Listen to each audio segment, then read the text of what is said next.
ज़्यादा ज़रूरी नहीं होता। ऐसा है कि बदकिस्मती से ये जो सारे हमारे ICDS जो हेल्पर्स लगाए गए थे आंगनबाड़ी सेंटर्स में, इनका कोई ऑर्डर कहीं पे कुछ भी नहीं था। ये कैसे लगे हैं, क्या लगाया गया है, किसने लगाया है, कुछ भी नहीं। इनको कहीं कहीं से इकट्ठा करके आगे पीछे से जो करके तो इनको दिया जाता था पैसा। हमने ये चौंके किसी भी ऑर्डर, अब आप ही में से किसी को उठाकर किसी जगह पर काम करवाना शुरू कर दिया जाए जिसमें कोई गवर्नमेंट ऑर्डर ना हो, तो वो कैसे तनख्वाह दी जाएगी। हमने बहुत कोशिश की थी कि इनका हो जाए, 1 साल से कम हम कर रहे थे कोशिश कि किसी तरीके से इनका ठीक हो जाए, लेकिन वो नहीं हो पाया। अब इसमें यह है कि हमने जो नई स्कीम डाली है उसमें हम काफ़ी सारी पोस्ट से निकाल रहे हैं इन हेल्पर्स की, और उसमें जो इनमें से क्वालिफाइड होंगे और उनको हम उस इंटरव्यू में एक्स्ट्रा मार्क्स देंगे। उनके लिए हमने एक्स्ट्रा मार्क्स रखे हैं, जो उनका एक्सपीरियंस होगा तो इनमें से बहुत से लोग वापस आ जाएंगे। मैं इनको कहूँगा कि एजुकेशन का पाथ चुने बगैर ये भरोसा रखें, हम किसी को भी यहाँ पे बेरोजगार नहीं देखना चाहते। सर क्या अभी तक कभी किसी के साथ पिछले 2 साल में और ख़ास तौर पर 5 अगस्त 19 के बाद किसी के साथ कुछ गलत नहीं हुआ है। पहले जो गलतियाँ होती रही हैं ये उनका नतीजा है।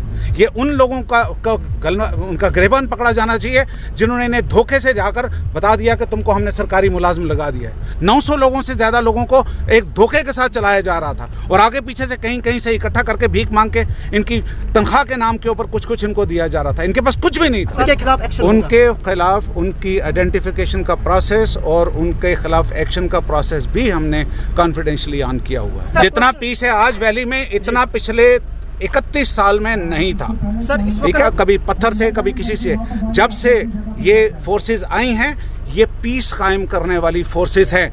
तब से आपने कितने बच्चों को, कितने नौजवानों को देखा है किसी भी तरह से मरते हुए, सिवाय उन लोगों के जिन्होंने देश के खिलाफ एक्शन किया, देश के खिलाफ बंदूक उठाई। उनके लिए यहाँ पे कोई हमदर्दी नहीं होगी। एक्सट्रीम फार फ्लंग एरियाज की डेवलपमेंट की बात की है।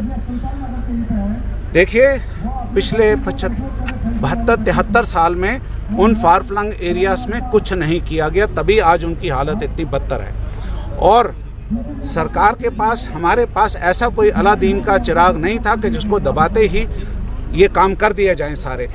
वहाँ पे इस वक्त ख़ास तवज्जो LG साहब की क़यादत में बहुत ख़ास तवज्जो दी जा रही है। वह पिछड़े इलाके, चाहे वो जम्मू के हों चाहे कश्मीर के हों, और जो बैक टू विलेज वगैरह के जितने भी प्रोग्राम करवाए गए उनमें ये इन खास तवज्जो दी गई है बैकवर्ड एरियाज़ को, पहाड़ी एरियाज़ को, पिछड़े हुए एरियाज़ को। शुक्रिया।